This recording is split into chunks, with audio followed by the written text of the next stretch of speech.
ನನಗೆ ಒಬ್ಬರು ಒಂದು ಕ್ವಶನ್ ಕೇಳಿದ್ದಾರೆ, ಆದರೆ ಇದುವರೆಗೂ ಉತ್ತರ ಕೊಡೋಕ್ಕೆ ಆಗಿಲ್ಲ.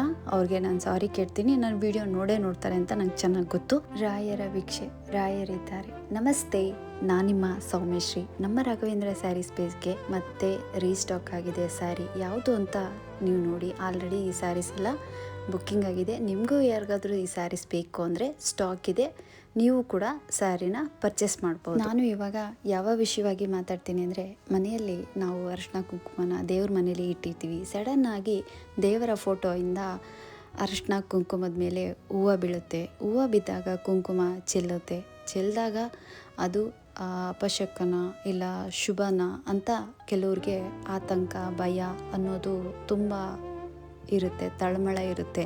ಒಳ್ಳೇದು ಯಾವುದು ಕೆಟ್ಟದ್ದು ಯಾವುದು ಅನ್ನೋದು ಕೂಡ ಅವ್ರಿಗೆ ಗೊತ್ತಾಗಲ್ಲ.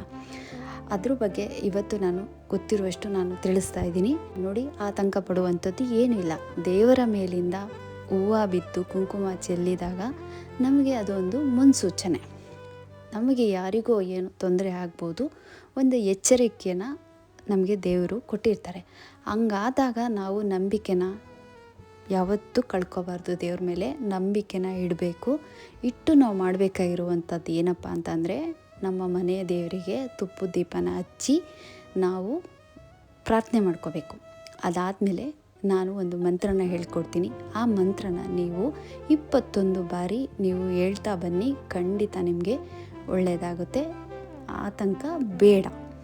ಓಂ ನಮೋ ನಾರಾಯಣ, ಓಂ ನಮೋ ನಾರಾಯಣ, ಓಂ ನಮೋ ನಾರಾಯಣ ಅಂತ ನೀವು 21 ಬಾರಿ, ಅಂದರೆ ನಿಮಗೆ ಎಷ್ಟು ಆಗುತ್ತೋ ಅಷ್ಟು ನೀವು ಹೇಳ್ತಾ ಬನ್ನಿ.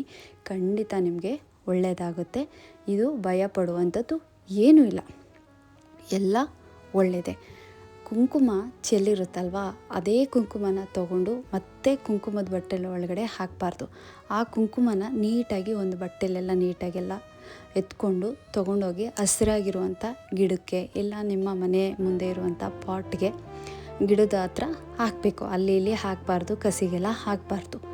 ಅದಾದಮೇಲೆ ನೀವು ಹೊಸ ಅರಿಶಿನ ಕುಂಕುಮನ ತಂದು ದೇವ್ರ ಹತ್ರ ಪ್ರಾರ್ಥನೆ ಮಾಡಿಕೊಂಡು, ನಿಮ್ಮ ಮನೆ ದೇವರು ಹೆಣ್ದೇವ್ರ ಫೋಟೋ ಯಾವುದಿದೆ ಅಲ್ಲಿ ನೀವು ಅರಿಶಿನ ಕುಂಕುಮನ ಇಟ್ಟು ಆ ತಾಯಿ ಹತ್ರ ಬೇಡ್ಕೊಳ್ಳಿ. ನಮ್ಮಲ್ಲೇನಾದರೂ ತಪ್ಪಾಗಿದ್ದರೆ, ಯಾವುದೇ ರೀತಿ ನಮ್ಮ ಕುಟುಂಬದವ್ರಿಗೆ ಏನೂ ತೊಂದರೆ ಆಗಬಾರ್ದು, ಎಲ್ಲರೂ ಚೆನ್ನಾಗಿರಬೇಕು ಅಂಥೇಳಿ ನೀವು ನಿಮ್ಮ ಮನೆ ದೇವರಿಗೆ ಬೇಡಿಕೊಂಡು 11 ರೂಪಾಯಿನ ಮುಡುಪನ್ನು ಕಟ್ಟಿಡಿ.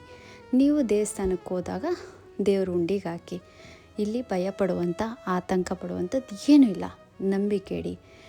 ದೇವರು ಯಾವತ್ತೂ ಕೆಟ್ಟದ್ದು ಮಾಡಲ್ಲ, ಒಳ್ಳೆಯದೇ ಮಾಡ್ತಾರೆ. ಎಲ್ಲೋ ಏನೋ ಒಂದು ಸ್ವಲ್ಪ ಆಗಿದೆ ಅಂದಾಗ ನಾವು ತುಂಬ ತಲೆ ಕೆಡಿಸ್ಕೊಂಡು ಆರೋಗ್ಯನ ನಾವು ಹಾಳು ಮಾಡ್ಕೋಬಾರ್ದು. ಎಲ್ಲ ಒಳ್ಳೆಯದಾಗುತ್ತೆ. ದೇವರಿದ್ದಾರೆ, ನೀವು ನಂಬಿರೋ ದೇವರು ಯಾವತ್ತೂ ನಿಮ್ಮನ್ನು ಕೈ ಬಿಡೋದೇ ಇಲ್ಲ. ಎಲ್ಲ ಒಂದು ಸೂಚನೆ ಅಂತ ಅಂದ್ಕೊಂಡು ಸ್ವಲ್ಪ ಹುಷಾರಾಗಿರಬೇಕು ಅಂತ ನಾವು ಅಂದ್ಕೋಬೇಕು. ಆಕಸ್ಮಿಕವಾಗಿ ಕೈ ಜಾರಿ ಬೀಳೋದ್ರಿಂದ, ಫೋಟೋಯಿಂದ ಹೂವು ಬಿದ್ದಾಗ ಬೀಳೋದ್ರಿಂದ ಅರಿಶಿನ ಕುಂಕುಮ ಅದು ನಮಗೆ ಕೆಟ್ಟದ್ದಾಗುತ್ತೆ, ನಮಗೇನೋ ಆಗ್ಬಿಡುತ್ತೆ ಅಂತ ಆತಂಕ ಪಡುವಂಥದ್ದು ಏನೂ ಇಲ್ಲ. ನಾವು ಇವಾಗ ದೇವರಿಗೆ ದೀಪ ಹಚ್ಚಿ ಪೂಜೆ ಮಾಡ್ತಾ ಇರ್ತೀವಿ. ಆ ಸಮಯದಲ್ಲಿ ದೇವರ ಫೋಟೋಯಿಂದ ಹೂವು ಬೀಳುತ್ತೆ. ಹೂವು ಬಿದ್ದಾಗ ದೀಪ ಕೆಳಗಡೆ ಬಿತ್ತೋಗುತ್ತೆ, ಇಲ್ಲ ದೀಪನೇ ಆರೋಗುತ್ತೆ. ಹಾಗಂತ ನಾವು ಗಾಬರಿ ಪಡುವಂಥದ್ದು ಏನೂ ಇಲ್ಲ, ಅದೆಲ್ಲ ಒಳ್ಳೆಯದೇ. ಅಲ್ಲಿ ಯಾಕೆ ಬೀಳ್ತು, ಏನಾಯಿತು ಅನ್ನೋದ್ರ ಬಗ್ಗೆ ನಾವು ಯೋಚನೆ ಮಾಡಬೇಕು. ಅಂದರೆ ಕೆಟ್ಟ ರೀತಿಯಲ್ಲಿ ಮಾಡಬಾರ್ದು. ಏನೋ ಆಗೋಗುತ್ತೆ ಅಂತ ಆ ರೀತಿ ಯೋಚನೆ ಮಾಡಬಾರ್ದು. ಒಂದು ಒಳ್ಳೆ ರೀತಿಲೇ ನಾವು ಯೋಚನೆ ಮಾಡಬೇಕು. ನೆಕ್ಸ್ಟು ದೀಪದ ಬಗ್ಗೆ ನಾನು ತಿಳಿಸ್ಕೊಡ್ತೀನಿ. ಇವತ್ತು ನಾನು ನಿಮಗೋಸ್ಕರನೇ ವಿಡಿಯೋ ಮಾಡಿದ್ದೀನಿ. Thank you. ಒಳ್ಳೆಯದಾಗಲಿ ನಿಮಗೆ.